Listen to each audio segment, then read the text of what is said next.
15/9 சத்துணவு சாப்பிட்டத்தின் முக்கியமான காரணமாக ஆரம்ப நாள் பள்ளிக்கு வரும்போது முண்டைக்காலிட்டு நடந்து தவிழ்ந்து வந்து கொண்டிருந்தான்.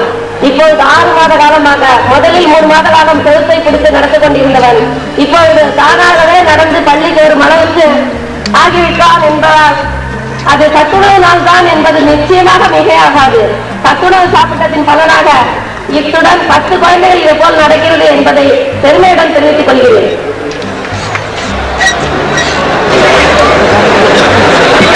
திருச்சி மாவட்டம் ரஜினி என்ற இளம்பலை வாரத்தில் நடக்கும்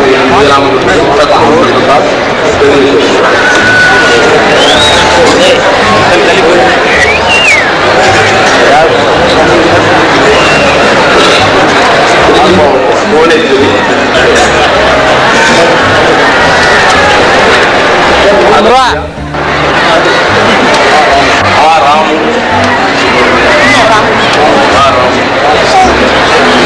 தென்னார்காடு மாவட்டம் சுப்பிரமணியன்,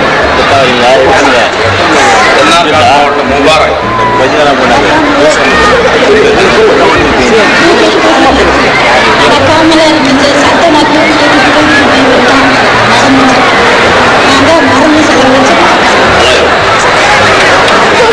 நடக்காமல் இருந்த இந்த முபாரக் சத்துணவு திட்டத்தை நடத்தி நான் 4 நாள் கூட மருந்துக்கு நான் செலவழிச்சதில்லை அப்படின்னு அந்த மாதம். இந்த சத்துணவு திட்டம் ஒரு உணவான மக்கள் கழகம், நடிகர் கழகம் இருவருக்கும் என்னுடைய பணிவான மாலை வணக்கங்கள். அடுத்தபடியா இந்த மாதிரி ஒரு சூழ்நிலையில இவங்களோட உட்கார்ந்து பேசுறதுக்கு ஒரு பொசிஷனுக்கு நான் வந்திருக்கேன்னா அதுக்கு காரணம் எங்க டைரக்டர். அவர் தலைமை வாங்கியிருக்காரு. அவருக்கு இன்னும் பணிவான வணக்கங்கள். அதுக்கப்புறம் மேடையில் இருக்கிற மற்ற டைரக்டர்கள், அப்புறம் சக கலைஞர்கள், குறிப்பா நீங்க எல்லாத்துக்கும் என்னுடைய வணக்கங்கள். எம்ஜிஆர் எம்ஜிஆர் எம்ஜிஆர் சொல்லிட்டார் எனக்கு சொல்லணும்னு தோணல. ஏன்னா பாராட்டு விழா எவ்வளவு வேணாலும் பேசிட்டே இருக்கலாம் அவரை பத்தி. ஆனா ஒருத்தர் ஒண்ணு மிச்சம் மீதி வைக்கல, எல்லாரும் பேசிட்டாங்க. அதோட அவருக்கு நீ குவாலிஃபிகேஷன் ஒன்றும் இல்லைன்னு நினைக்கிறேன். ஏன்னா எல்லாத்துக்கும் அவர் ஓகே, இனிமேல் ஒன்றும் புதுசாக ஒன்றும் அவருக்கு பட்டம் கொடுக்குற அளவுக்கு ஒன்றும் இல்லை. இருந்தாலும் எல்லாரும் பாராட்டி பேசும்போது நம்மளும் ஒரு சில வார்த்தைகள் பேசலாம். தோன்றி புகழோடு தோன்றுக, அக்திகளா தோன்றுதல் தோன்றாமை என்று வள்ளுவர் ஒரு குரல் எழுதி படிச்சுதான் ஞாபகம்.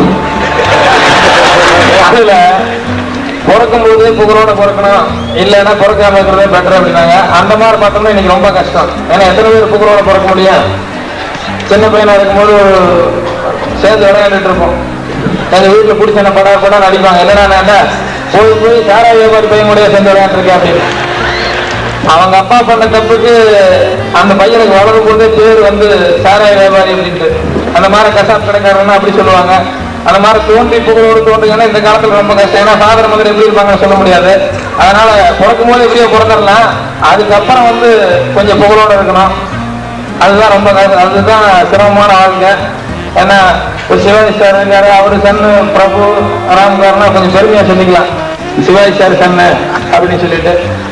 இல்லைன்னா மற்றவங்க எல்லாம் இப்படி சொல்ல முடியாது. எது சொல்ல வரேன்னா, இன்னைக்கு இந்த கிரௌடு ஒண்ணுதான் கடைசி வரைக்கும் ஒரு சொத்தா இருக்கும் கலைஞர்களுக்கு. இது விட்டா வேற ஒண்ணும் இல்லைன்னு நினைக்கிறேன். ஏன்னா ஒரு டாக்டர் அப்பா, அதாவது ஸ்கூல்ல கேட்பாங்களே ஃபாதர் என்ன பண்ணிட்டு இருக்காரு அப்படின்னா பெருமையா சில பேர் சொல்லுவாங்க. எங்க ஃபாதர் டாக்டர் அப்படிம்பாங்க, இன்னொருத்தர் இன்ஜினியர் இருப்பாங்க, இன்னொருத்தர் வேற இந்த மாதிரி ஏதாவது பெரிய பொசிஷன் எல்லாம் சொல்லுவாங்க. ஆனா சினிமாவை பொறுத்த வரைக்கும் பார்த்தோம்னா ரொம்ப சிரமமான சூழ்நிலை. ஏன்னா எங்க அப்பா ஜூனியர் ஆர்டிஸ்ட் அப்படின்னு சொல்லி சொல்றதுக்கு பையனே ரொம்ப சங்கடப்படுவோம். எதுக்கு ரீசன்னா, வர்றவங்க எல்லாருமே எம்ஜிஆர் சிவாஜி ஆக முடியாது. ஆனா ஆயிரக்கணக்கான பேர் முயற்சி பண்ணிட்டு வர்றோம் எப்படியாவது எம்ஜிஆர் ஆகணும் சிவாஜி ஆகணும்ட்டு.